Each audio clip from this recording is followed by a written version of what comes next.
خاڵێکی ترەوەی ئیمانداران بۆی بترسین، خوای گەورەمان ترسێنێ بە ئەمە، بۆی تاوان نەکەین، دەست نەبەین. هەندی حاڵەتەیە بەشەر ناگەڕێتەوە لە تاوان لە گوناح هەتا موعجیزەیەکی خوا نەبینێ، کە بینی ڕادەچەڵەکێ. هەندێ خەڵکی هەر گوناحەکە تاوانەکە، خوای گەورە خۆشەویستێکی لێ ئێستێنێ دێتە هۆش خۆیە، منداڵەکەی ئەباتەوە باوکەکە دێتە هۆش خۆیە، ژنەکە ئەباتەوە ئەو بنە ماڵە دێتە هۆش خۆیە. خوای پەروەردگار بەمانە موسیبەتێکە نێرێ وەکارە بۆ چاکبوونی ملەتێک، گەلێک، خەڵکێک، زۆرینەی خەڵکی.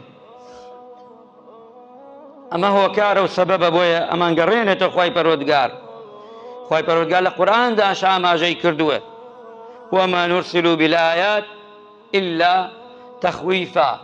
بۆچی؟ بۆی بان ترسێنێ، بەڵام ترسانێک لە تاوان بگەڕێنەوە، پەشیمان بینەوە. ئیمانداران بڕواتان نەبێ ئێمەڕۆ زۆر چاومان سوورە لە تاوان. تۆ واز بێنە لەو خەڵکەی کە نوێژ ناکە، واز بێنە لەو خەڵکەی کە خراپە، کە خوا ناناسێ، ئەمە وازی لێ بێنە، بێ ئەو جانبەکەی تر بگرە لە منەوە هەتا جەنابتان هەتا ئەچێتە ئەولاوە. فەرموو لە ماڵا دانیشین لەگەڵ شەرعی خوایە چەند هەڵەمانەیە. وەڵام من زۆر جاڵم خوایە بۆ خاتر گەورەی خۆت بەس نوێژەکانمان لێ قەبوڵ، چونکە بۆ دڵمان بەرامبەر یەکیچ پاک نییە.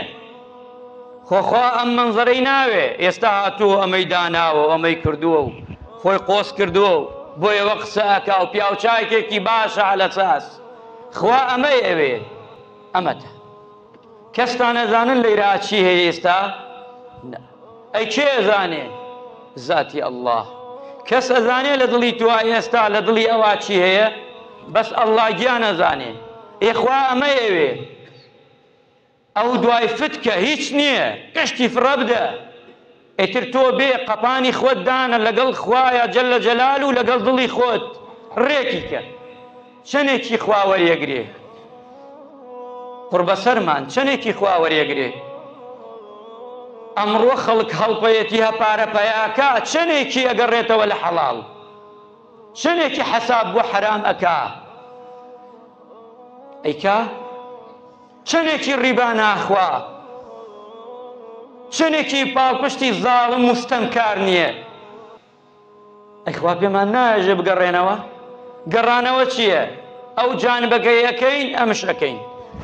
نوێژەکە چاکە، عیبادەتەکە لە پاڵ شاوەکان شەکە. ئێخوا ئەمەی ناوێت. تۆ کامنیت لە کام لای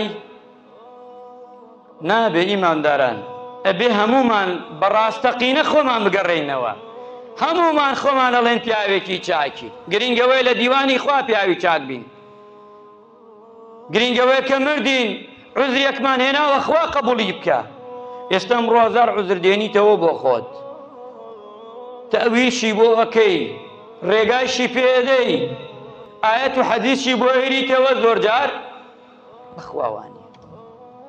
چکە قەت خوا لەگەڵ ئیش گێڕان نییە، قەت پێغەمبەری خوا صلی الله علیه وسلم لە گەشتی خراپانی، قەت پێغەم دینە نهاتووە بێتە ئەزێت، نهاتووە بێتە زەحمەت. دین نەهاتووە، هاتووە بۆ ژیان، بۆ پێکەوە ژیان، بۆ ژیانی خۆش، ژیانی ئاسوودەی، قسەی شیرین، گفتاری شیرین. بۆ ئەمە هاتووە ئیسلامە ئەمەیە. غەیری ئەمە بەخوا ئەوە خۆمان دامان ناوە دەستکردە، خۆمان ناومان لێ ناوە، دامان ناوە، دامان تاشیوە بۆ ئەوەی خۆمان لە پاڵیدا بڕۆین. بەخوا هیچ کام نینێ. ئیماندارانی ئەزیز، خوای پەروەردگارمان ترسێنێ بۆ ئەوەی بگەڕێینەوە لە تاوان و لە گوناح. ئەگەر وا بوو نەگەڕێینەوە، بۆیە ڕۆژێ لە ئیمامی پێغەمبەری خوا صلی الله علیه وسلم هاتە ژوورەوە، وتی لا إله إلا الله هاوار بۆ عەرەب، یعنی سەر زەوی. ئەو کاتە تەبعەن عەرەب ژیاوە لەگەڵیدا. فەرموویانەی پێغەمبەری خوا ئەو هاوارە چییە؟ بۆ هاوار بۆ عەرەب ئەگە فریای خۆیان نەکەون تێئاچن؟ پێغەمبەری خوا صلی الله علیه وسلم فەرمووی چونکە فیتنە و ئاشوب ڕوویان لێ ئەکا. ئەوان شووتیانەی پێغەمبەری خوا ئەوە نییە پیاو چاکیان تایە. یعنی ئەگەر هەموو شتێک بێ خەڵکی چاکیان شتیا بێ ئەبێت پێغەمبەری خوا فەرمووی عەلەیهی سەڵات وەسەلام فەرمووی بەڵێ وەفینا صالیحون خەڵکی چاک و باش ئەوش وتی بەڵێ ئەگەر چاکەکان فریای خۆیان نەکەون و فریای دەوروبەری خۆیان نەکەون تیاچن چکە بۆ وتی پێغەمبەری خوا وتی لەبەر ئەوەی خراپە زۆر دەبێت هەر گەل و قەومێک با خەڵکی چاک و باشی تیابێ خراپە زۆر بوو خوا عەزاب داهاترێ ئیماندارانی بەڕێز ئەبێ بزانین ئێمە دەستی یەک بگرین بۆ ئینتیا نەچین و نەفەوتێن مسلمانە خۆشەویستەکان